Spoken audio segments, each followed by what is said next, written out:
जुटा है। ఈ ప్రాంతానికి సంబంధించినటువంటి విశాఖపట్నం ఎయిర్పోర్ట్ యొక్క ప్రగతి కావచ్చు, అదే విధంగా ఈ ప్రాంతంలో ఉన్నటువంటి నేషనల్ హైవేస్ ని 4 కాదు కదా 6 లేన్లు చేయడం కావచ్చు, ఐఐఎం యొక్క స్థాపన అంటే ఇండియన్ ఇన్స్టిట్యూట్ ఆఫ్ మేనేజ్మెంట్ యొక్క స్థాపన విశాఖపట్నంలో చేయడం కావచ్చు, Indian institute of petroleum energy యొక్క స్థాపన కావచ్చు, అదే విధంగా సమీర్ యొక్క స్థాపన కావచ్చు, లేకపోతే ఈఎస్ఐసి యొక్క కొత్త స్పెషాలిటీ సూపర్ స్పెషాలిటీ హాస్పిటల్ కావచ్చు, మల్టీ మోడల్ లాజిస్టిక్ హబ్ కావచ్చు, స్టీల్ ప్లాంట్ యొక్క విస్తరణ కావచ్చు, రిఫైనరీ యొక్క ఆధునీకరణ కావచ్చు, అదే విధంగా ఈ రకమైనటువంటి అనేక కార్యక్రమాలు ఈ ప్రాంతం యొక్క అభివృద్ధిని దృష్టిలో పెట్టుకుని చేసినటువంటి విషయాన్ని మీ ముందు ఆవిష్కరిస్తున్నాను. అది మాత్రమే కాకుండా మీ ప్రధాన సేవకుడైనటువంటి నేను ఎల్లప్పుడూ కూడా ఈ ప్రాంత అభివృద్ధికి నేను కట్టుబడి ఉంటాను. साथियों, हम इसलिए बड़े काम और बड़े फैसले प्रामाणिकता के साथ तेजी से ले पाते हैं क्योंकि हम पूरी ईमानदारी से, पूरी निष्ठा के साथ आपकी सेवा करना चाहते हैं, आपके जीवन को आसान बनाना चाहते हैं। हमारे ऊपर कोई बैगेज नहीं है, ये डर नहीं है कि कोई फाइल खुल जाएगी तो क्या होगा। डरता वही है जिसने पाप किया हो, जिसने गलत मनसा से काम किया हो। यही डर हमारे विरोधियों को खाए जा रहा है, जिसमें बड़े बड़े दिग्गज और अपना खुद का राजवंश स्थापित करने की कोशिश में लगे लोग भी पूरी तरह शामिल है। ఇవాళ మీకు నేను వినవించుకునేటువంటి విషయం, మేము పెద్ద పెద్ద నిర్ణయాలు తీసుకోగలుగుతున్నామంటే అది మాకున్నటువంటి అంకిత భావాన్ని చాటుతుందని చెప్పి మీ అందరికీ కూడా నేను తెలియజేస్తున్నాను. మేము గట్టి నిర్ణయాలు తీసుకోగలుగుతున్నామంటే మాకెటువంటి బెరుకు లేదు. ఒకవేళ మేము నిర్ణయం తీసుకున్నట్లయితే వెనకాల ఎవరన్నా వచ్చి మా ఫైళ్లు తెరుస్తారనో లేకపోతే మా మీద అవినీతికి సంబంధించినటువంటి ఆరోపణ చేస్తారనేటువంటి భయం మాకు ఏమాత్రం లేదు. ఇవాళ ఇక్కడ ఉన్నటువంటి నాయకులు భయపడాలి, ఎందుకంటే వారు చేసినటువంటి అవినీతి ఏదైతే ఉందో వారిని ఎల్లప్పుడూ వెంటాడుతూనే ఉంటుంది అనేటువంటి విషయం వారికి తెలుసు. అది వారు అవినీతి చేసినా సరే లేదా వారి కుటుంబ పాలనని ఇక్కడ వ్యవస్థీకృతం చేయడం కావచ్చు, వీటన్నిటిలో కూడా వారు తప్పు చేసినటువంటి విషయం వారికి గట్టిగా తెలుసు అని చెప్పి మీ అందరికీ కూడా నేను తెలియజేసుకుంటున్నాను. साथियों, हर कुछ समय यू टर्न लेने में माहिर यहां के नेता ने पूरी ईमानदारी के साथ आपको दिया वचन निभाया होता तो आज उनको मोदी के ऊपर अपनी नाकामी का ठीकरा फोड़ने की आवश्यकता नहीं पड़ती। सोचिए, आज वह ऐसे लोगों के सामने गुहार लगाते नजर आते हैं जिन्होंने तेलुगु अस्मिता को रौंदने में कोई कसर नहीं छोड़ी। भाइयों और बहनों, आंध्र प्रदेश के लिए वो क्या करेंगे, देश के लिए उनके पास क्या एजेंडा है, ये बताने के बजाय वो मोदी को हटाने का ही शोर मचा रहे हैं। మనందరికీ తెలుసు అనునిత్యం మాట మార్చేటువంటి వ్యక్తి, అదే విధంగా యూటర్న్ ఎవరు ఏ నేత కూడా ఇంతవరకు తీసుకోనన్ని యూటర్న్లు తీసుకున్నటువంటి నాయకులు ఏ విధంగా ఈ ప్రాంత అభివృద్ధికి దోహదపడతారో మనం అందరం కూడా ఆలోచించాలి. ఇవాళ ఆ రకంగా యూటర్న్ తీసుకునేటువంటి నాయకులు వారి యొక్క అసమర్థతని కప్పిపుచ్చుకోవడానికి ఎల్లప్పుడూ కూడా అనునిత్యం మోడీ గారిని తిట్టడంలోనే వారి యొక్క సమయాన్ని వెచ్చిస్తున్నటువంటి విషయాన్ని సైతం మీరందరూ కూడా ఇక్కడ గుర్తించవలసినటువంటి అవసరం చాలా ఉంది. ఇవాళ అటువంటి యూటర్న్ తీసుకునేటువంటి నాయకులు ఎటువంటి వారితోటి జత కట్టారో ఒక్కసారి మీరు గుండెల మీద చేయి వేసుకుని ఆలోచించండి. ఒకానొక సందర్భంలో ఆంధ్ర రాష్ట్ర ప్రజల యొక్క ఆత్మ గౌరవాన్ని దెబ్బతీయడం మాత్రమే కాకుండా వారి ఉనికిని సైతం దెబ్బతీసే విధంగా వ్యవహరించిన వాటితోటి ఇవాళ ఇక్కడ ఉన్నటువంటి యూటర్న్ నాయకులు జతకట్టడం ఎంతవరకు సమంజసమో మీరందరూ కూడా ఆలోచించాలి అని చెప్పి నేను మీ అందరికీ కూడా చెప్తున్నాను. मोदी को वो इसलिए हटाना चाहते हैं क्योंकि गरीब की, मध्यम वर्ग की, किसान की, दलित की, वंचित की, शोषित के जीवन में सकारात्मक बदलाव आ रहा है. मोदी को वो इसलिए हटाना चाहते हैं क्योंकि बिचौलियों, दलालों, भ्रष्टाचारियों के विरुद्ध सख्ती से मोदी कार्रवाई कर रहा है. ఇవాళ మీరు ఒక్కసారి కనుక గమనించినట్లయితే ఈ కూటమి కట్టినటువంటి నాయకులు ఎటువంటి ఎజెండా లేకుండా మన ముందుకు వచ్చినటువంటి విషయాన్ని మీరందరూ కూడా గమనించాలి అని చెప్పి నేను తెలియజేసుకుంటున్నాను.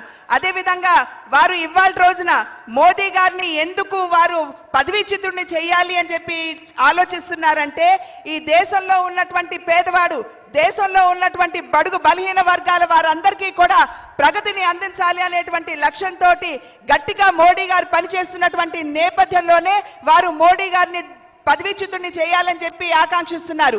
అదేవిధంగా ఎవరైతే అవినీతి పరులు ఉన్నారో, ఎవరైతే నల్ల ధనాన్ని వారు దాచుకుని పెట్టుకున్నారో వారందరికీ కూడా గట్టి గుణపాఠం ఇవాళ మోడీ గారు చెప్తున్నటువంటి సందర్భంలోనే మోడీని వారు పదవీచ్యుతుడిని చేయాలి అని చెప్పి వారు ఆలోచిస్తున్నారు.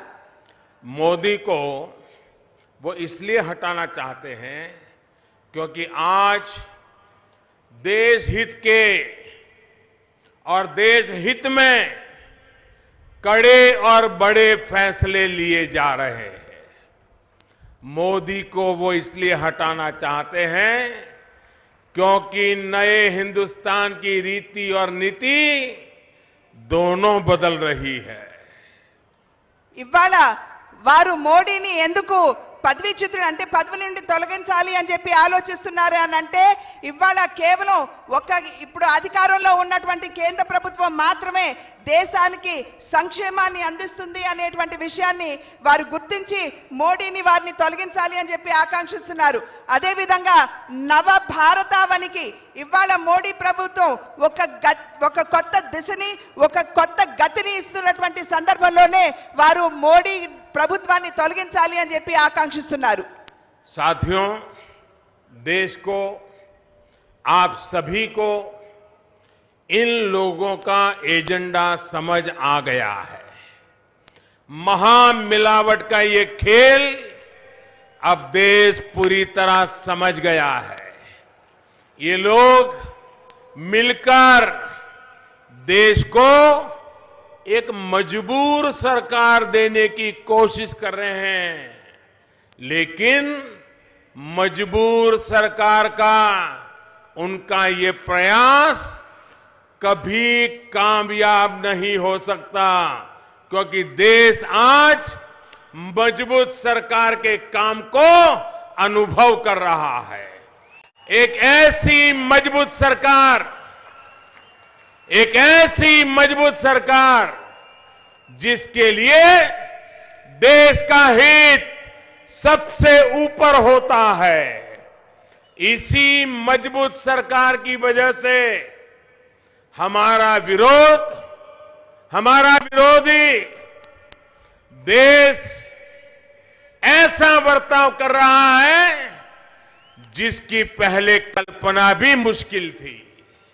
ఇవాళ దేశ ప్రజలందరూ కూడా వారి యొక్క కుటిల రాజనీతిజ్ఞతని గుర్తించారు అనేటువంటి విషయాన్ని మీ అందరికీ కూడా నేను తెలియజేసుకుంటున్నాను. ఇవాళ ఏదైతే వారు కూటమిగా వారు కలగల్పుగా మన ముందుకు వచ్చారో అది భావ సారూప్యత లేనటువంటి ఒక కలయిక అనేటువంటి విషయాన్ని ప్రజలందరూ కూడా గుర్తించడం జరిగింది. ఇవాళ మీరు గమనించవలసినటువంటి విషయం, ఈ సారూప్యత లేనటువంటి ఈ మహాకూటమి ఏదైతే మీ ముందుకు వచ్చిందో వాళ్ళు మీకు ఒక బలహీనమైనటువంటి ప్రభుత్వాన్ని మాత్రమే అందివ్వగలరు అనేటువంటి విషయాన్ని మీరు గుర్తించాలి. ఎందుకంటే భావ సారూప్యత లేదు, ఒకరితో ఒకరు సరిగ్గా మనసులు కలవనటువంటి సందర్భంలో వారు ఒక బలమైనటువంటి ప్రభుత్వానికి మీకు ఇచ్చేటువంటి అవకాశం ఉండదు అనేటువంటి విషయాన్ని మీరందరూ కూడా గమనించాలి. ఇవాళ దేశంలో ఒక బలవంతమైనటువంటి ఒక బలీయమైనటువంటి ప్రభుత్వం అధికారంలో ఉంది. ఆ అధికారంలో ఉన్నటువంటి బలీయమైనటువంటి ప్రభుత్వం దేశ ప్రగతిని దృష్టిలో పట్టుకుని అన్ని నిర్ణయాలు తీసుకుంటున్నది అనేటువంటి విషయం మీ అందరికీ తెలుసు. साथियों, लेकिन ये भी देश का दुर्भाग्य है कि ऐसे समय में जब पूरी दुनिया पाकिस्तान से जवाब मांग रही है, तब हिंदुस्तान के कुछ लोग ऐसे बयान दे रहे हैं जो देश के सुरक्षा बलों का मनोबल कमजोर करते हैं। ऐसे लोगों को आत्मचिंतन करना चाहिए कि वो ऐसा क्या बोल रहे हैं जिसके कारण पाकिस्तान की पार्लियामेंट में उनकी तारीफ की जा रही है, उनका नाम लेकर भारत पर निशाना साधा जा रहा है। ఇవాళ దేశంలో ఉన్నటువంటి పరిస్థితి ఒక్కసారి పరిశీలించినట్లయితే ఇది చాలా శోచనీయంగా ఉన్నది అని చెప్పి మీ అందరికీ కూడా నేను తెలియజేసుకుంటున్నాను. ప్రపంచ వ్యాప్తంగా దేశాలన్నీ కూడా ఇవాళ పాకిస్తాన్ని ఏకాకిని చేసి వారి వైపు వేలెత్తి చూపుతూ నిందిస్తున్నటువంటి సందర్భంలో మన దేశంలో ఉన్నటువంటి కొంతమంది నాయకులు వారికి అనుకూలంగా మాట్లాడటం ఎంతవరకు సమంజసమో ఒక్కసారి మీరు అందరూ కూడా ఆలోచించాలి. వారు మాట్లాడేటువంటి తీరు మన సైనికుల యొక్క ఆత్మధైర్యాన్ని ఏ విధంగా దెబ్బతీస్తుందో ఒక్కసారి మీరందరూ కూడా గమనించాలి. ఇది మాత్రమే కాకుండా మీరు వారి దగ్గర నుండి జవాబు అడగాలి. మీరు ఏ భాషలో మాట్లాడుతున్నారో ఇవాళ పాకిస్తాన్ పార్లమెంటు దాన్ని గుర్తించి మిమ్మల్ని అందరినీ కూడా మీ మాటల్ని అక్కడ పార్లమెంట్ లో మాట్లాడుతున్నారంటే మీరు ఏ విధంగా దేశాన్ని కించపరుస్తున్నారో ఒక్కసారి ఆలోచించాలి. मैं ऐसे महामिलावटी नेताओं से पूछना चाहता हूं, कमजोर सरकार चाहते चाहते वो भारत को ही कमजोर करने में क्यों जुट गए हैं? क्यों वो ऐसी सियासत कर रहे हैं जिसका फायदा पाकिस्तान उठा रहा है, देश के विरोधी उठा रहे हैं? आखिर ऐसा क्यों है कि मोदी विरोध में ये लोग देश का भी विरोध करने लगे हैं? ఇవాళ ఆ మహాకూటమి భావ సారూప్యత లేనటువంటి కూటమి ఏదైతే ఉందో వారందరికీ కూడా నేను చెప్తున్నటువంటి మాట ఒక్కటే, మీరు ఒక బలహీనమైనటువంటి ప్రభుత్వాన్ని దేశంలో తీసుకురావాలి అనేటువంటి ఆలోచనలో మీరు భారతదేశాన్ని బలహీనపరుస్తున్నారు అనేటువంటి విషయాన్ని మీరందరూ కూడా గమనించాలి. ఏదైతే మన శత్రు దేశమైనటువంటి పాకిస్తాన్ ఉందో ఒక రకంగా వారికి నైతికతను మీరు పెంచుతున్నట్టుగా భావించాలి అని చెప్పి నేను మీ అందరికీ కూడా నేను తెలియజేస్తున్నాను. మీరు మోడీ గారిని విరోధించేటువంటి నేపథ్యంలో మీరు గుర్తుంచుకోవాల్సినటువంటి విషయం దేశ గౌరవాన్ని దేశాన్ని మీరు బలహీనపరుస్తున్నారు అనేటువంటి విషయాన్ని మీరు అందరూ కూడా గమనించాలి. भाइयों और बहनों, जब देश में मजबूत सरकार होती है तो जय जवान भी होता है और जय किसान भी होता है। ये मजबूत सरकार का ही परिणाम है कि किसानों के लिए सीधी मदद की एक ऐतिहासिक योजना बनाई गई है। पीएम किसान सम्मान निधि के माध्यम से हर 4 महीने बाद देश के 12 करोड़ किसानों को 2000 रुपये की सीधी मदद बैंक खाते में मिलनी शुरू हो चुकी है। इसमें आंध्र प्रदेश के भी लगभग 78 लाख ऐसे किसान परिवारों को लाभ मिलना तय हुआ है जिनके पास 5 एकड़ से कम जमीन है। इस पैसे से अब छोटा किसान हर फसल के लिए बीज, खाद, दवा ऐसी चीजें खरीद पाएगा। हर वर्ष में प्रति वर्ष 75,000 करोड़ रुपए सीधे किसान के खाते में पहुंचने वाले। और ये भी मैं बताऊं, अभी तो ये शुरुआत है। సోదర సోదరి మండలారా, మీరందరూ గుర్తించవలసినటువంటి విషయం, ఒక దృఢమైనటువంటి ప్రభుత్వం ఉన్నప్పుడే దేశం కూడా సురక్షితంగా ఉంటుంది. అదే విధంగా మన జవాన్లు సురక్షితంగా ఉంటారు, మన రైతులు కూడా సురక్షితంగా ఉంటారు అనేటువంటి విషయాన్ని మనం అందరం కూడా ఇక్కడ గమనించాలి అని చెప్పి మీ అందరికీ కూడా నేను తెలియజేస్తున్నాను.